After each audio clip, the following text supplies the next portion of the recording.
Real issues में एक दफ़ो ॿीहर भलीकार। नाज़रीन, सिंध सरकार 1 मार्च खां सॼी सिंध में कणक जा सरकारी ख़रीदारी मर्कज़ खोलण जो ऐलान त कयो, पर इतला अची रहिया आहिनि त सिंध जे केतिरनि ई शहरनि में केतिरनि ई इलाइक़नि में अञा ताईं इहे सरकारी ख़रीदारी मर्कज़ खुली न आहिनि सघिया, जंहिंजे करे आबादगार सस्ती कणक वापारियुनि खे विकिरो करण ते मजबूर आहिनि।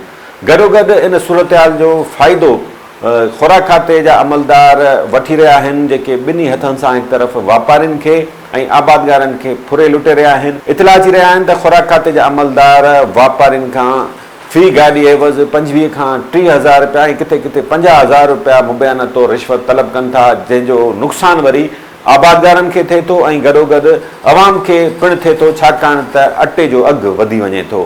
नसीराबाद में पिणु साॻी सूरतहाल आहे। 17 ॾींहं गुज़रण जे बावजूदु ख़रीदारी सेंटर न आहिनि खुली सघिया, जंहिंजे करे आबादगार वापारियुनि खे सस्तनि अघनि ते कणक विकिरो करण ते मजबूर आहिनि। जेतोणीकि सिंध सरकार तरफ़ां 4,000 रुपया फ़ी मण कणक जो अघु मुक़ररु कयो वियो, पर इतला आहिनि त आबादगार वापारियुनि खे 2,500 रुपया फ़ी मण कणक विकिरो करे रहिया आहिनि ऐं वापारियुनि जो इहो इल्ज़ाम आहे त ख़ुराक खाते जा अमलदार खाउन ॻरी रिश्वत तलब कनि था। छा सूरतहाल आहे, असांखे पहिरीं आगाह कंदो असांजो नसीराबाद जो रिपोर्टर बशीर लगारी। जी इरफान साहब, अव्हांखे ॿुधायां त समूरी सिंध जियां नसीराबाद तालुके में बि हिन वक़्तु कणक जो फसल पची तैयार थी वियो आहे ऐं मार्केट में अचणु शुरू थी वियो आहे, पर बदकिस्मती इहा आहे जो हिन वक़्तु ताईं सिंध सरकार जे ऐलान बावजूदु 17 ॾींहं गुज़री विया आहिनि, पर सरकारी फूड जेके ख़रीदारी मर्कज़ आहिनि उहे न खुली सघिया आहिनि ऐं जंहिंजे करे वापारी आबादगारनि खां कणक सस्ते अघ ते ख़रीद करे रहिया आहिनि।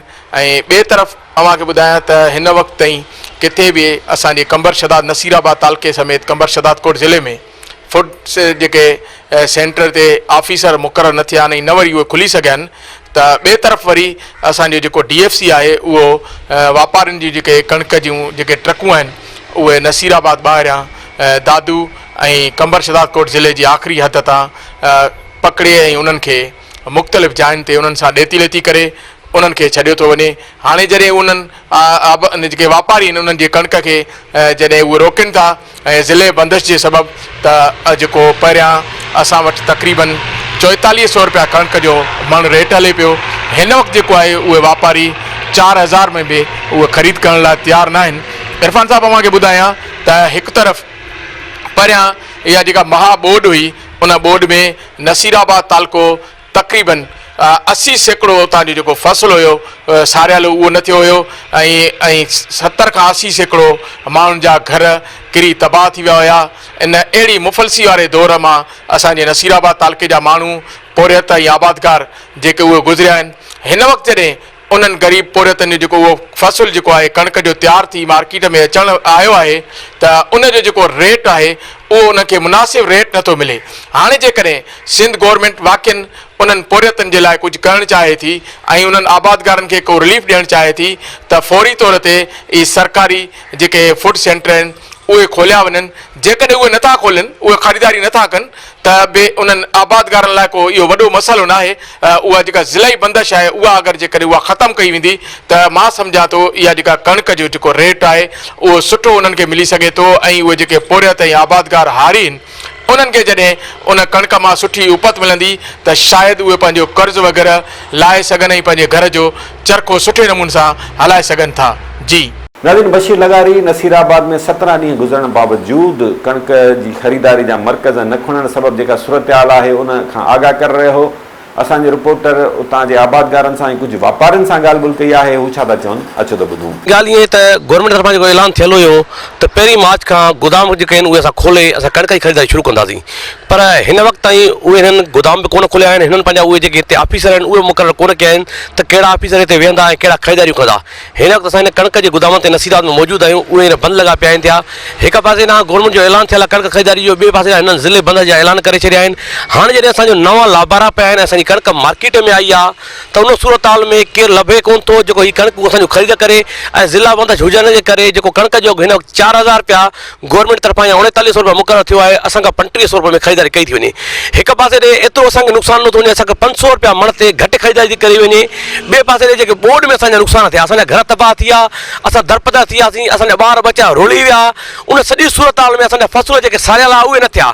हाणे रुली पिनी कर्ज़ खणी भाण वरितासीं, ॿिज वरितासीं, ऐं वरी जॾहिं असांजो फ़सुलु तयारु थियो आहे त गवर्नमेंट जी नाल ई नज़र अचे थी पई। हिन वक़्तु ताईं उन्हनि उहे पंहिंजा जेके सेंटर आहिनि उहे कोन खोलिया आहिनि कणिक जी ख़रीदारी जा, ऐं इहे लभनि ई कोन था।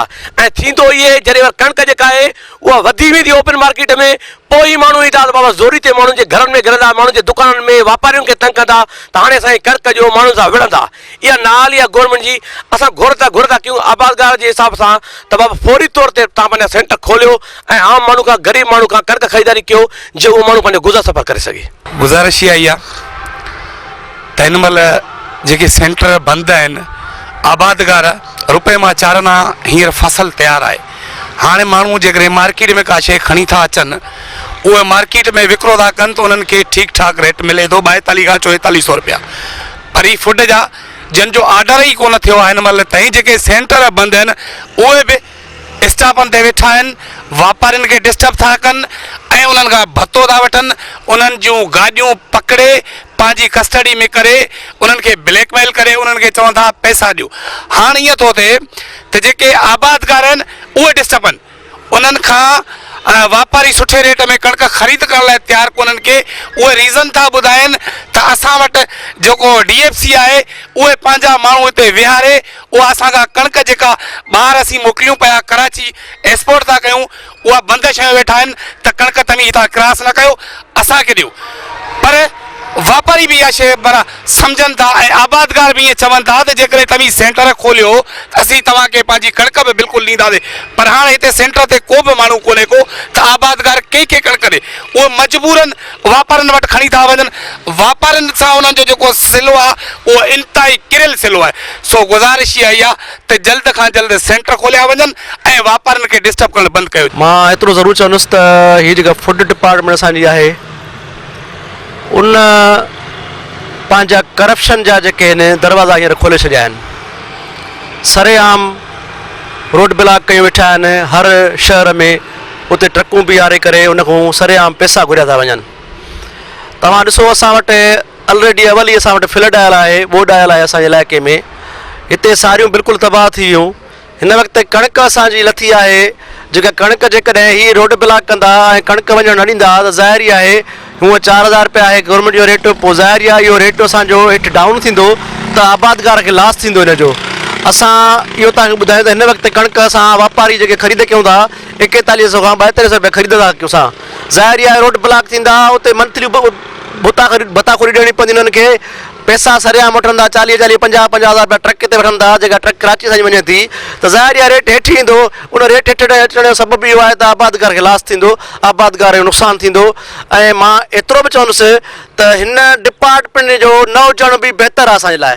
हीअ डिपार्टमेंट न हुजे त इहा कणिक असांजी जेका आहे इहा कणिक असां वटि सस्ती खपंदी ऐं आबादगार उन खां अलावा ग़रीब गुरबे जे लाइ फ़ाइदो थींदो। हिन वक़्तु ॾिसो न, खपाइण वारा चंद आहियूं, वठण वारा घणा आहियूं।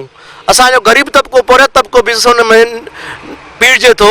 सो मुंहिंजी इहा गुज़ारिश आहे त महिरबानी करे हीअ जेको फूड इंतिज़ामिया आहे इन जी करप्शन ते थोरो आला ऑफिसर खां घुर था कयूं त इन्हनि ते थोरो ॾिसो नोटिस वठो ऐं चीफ मिनिस्टर खां इहा घुर था कयूं त महिरबानी करे हीअ जेको मिनिस्टर आहे फूड जो ऐं सेक्रेटरी उन्हनि ते थोरो एक्शन खयो वञे ऐं जेके ऑफिसर आहिनि ज़िले सतह ते उन्हनि ते एक्शन खयो वञे जेके सरेआम भत्ताखोरी वठी रहिया आहिनि ऐं पैसा वठी रहिया आहिनि वापारियुनि खां ऐं रोड ब्लॉक करे रहिया आहिनि। नवीन, तव्हां नसीराबाद जे आबादगारनि जी ऐं गॾोगॾु वापारियुनि जी ॻाल्हि ॿोल ॿुधी, ख़ासि तौरु वापारी ख़ुराक खाते जे अमलदारनि ते इल्ज़ाम आणनि था त उहे खां उन फी गाॾी एवज़ ॻरी रिश्वत वठी रहिया आहिनि, मुबैना भत्तो वसूल करे रहिया आहिनि, जंहिंजे करे उन्हनि खे ॻरो नुक़सानु पहुची रहियो आहे। हिकु तरफ़ आबादगारनि खे अघु घटि पियो मिले त गॾोगॾु अटो जेको आहे सो उहो पिणु महांगो थींदो वञे। वापारी त एतिरे हद ताईं चवनि था त ख़ुराक खाते जो हाणे को कारज न आहे रहियो। बहितर ख़ुराक खातो हिकु तरफ़ आबादगारनि खे, वापारियुनि खे, अवाम खे नुक़सानु पहुचाए रहियो आहे। ख़ुराक खाते जा जेके अमलदार आहिनि उहे ॿिन्ही हथनि सां अवाम खे, वापारियुनि खे ऐं आबादगारनि खे फुरे रहिया आहिनि ऐं अटो महांगो थियण जा ज़िम्मेवार इहे खुराक खाते जा अमलदार आहिनि। पर अफ़सोस सां चवणो पए थो त हीउ सिलसिलो खुले आम हली रहियो आहे, पर को बि नोटिस वठण लाइ तयारु न आहे। वक़्तु आहे ब्रेक जो। ब्रेक खां पोइ कुझु ॿियनि मामलनि जो जाइज़ो वठंदासीं। ॾिसंदा रहो रियल इशूज़।